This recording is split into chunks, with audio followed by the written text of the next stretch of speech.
Hello, ACPS staff, and welcome to a Minecraft education tutorial.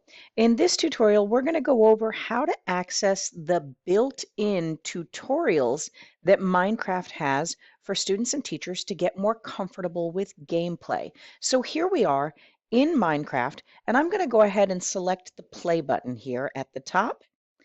And then from this play dashboard, I'm going to select on View Library over here on the right-hand side.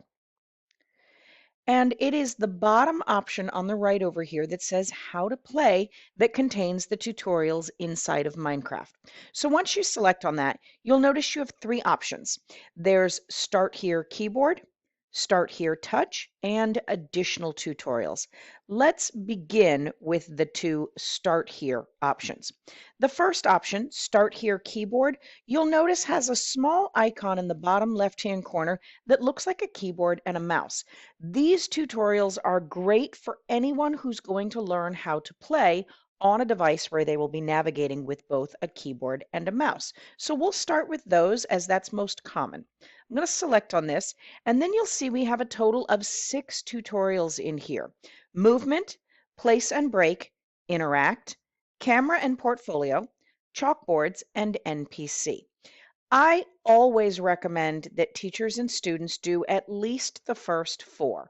You'll want to do the movement, place and break, and interact in order to just learn how to exist in the Minecraft world, how to navigate with your character, how to interact with the world around you, including placing blocks, mining blocks, and then interacting with things like switches and buttons.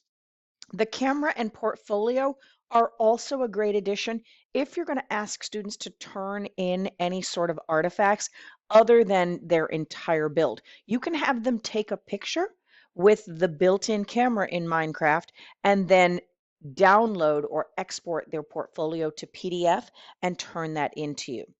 The remaining 2 tutorials are great depending on what you're going to do with your students. For example, secondary students in Minecraft should really be explaining what they're building, and therefore chalkboards are a great way to have them do that. It brings a text element in and incorporates writing into the build.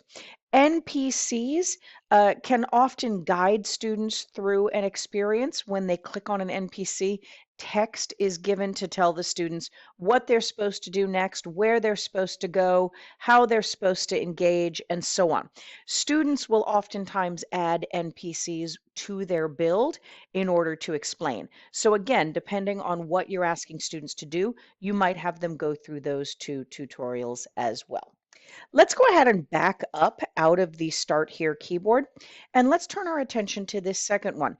This Start Here set of tutorials is identical to the first set, but it is focused on using a touchscreen device. So if your students are going to engage entirely using the touchscreen on their Chromebook, they might choose to go through this set of tutorials rather than the keyboard tutorials.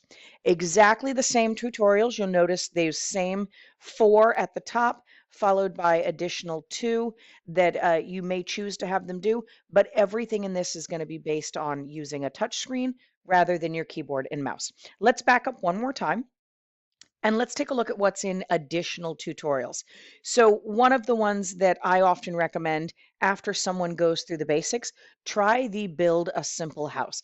It will recommend specifics like 4 walls, a roof, adding a window, a door, things like that. So it gives you a chance to practice with the navigation and the building and interacting that you learned in those tutorials. Chemistry tutorial, totally an option if you're going to have students learn any elements or compound creators. And then finally, the code builder tutorial, we will touch on more in a future video. So please go through and enjoy the built-in tutorials right here in Minecraft Education if you or your students are new to using this application.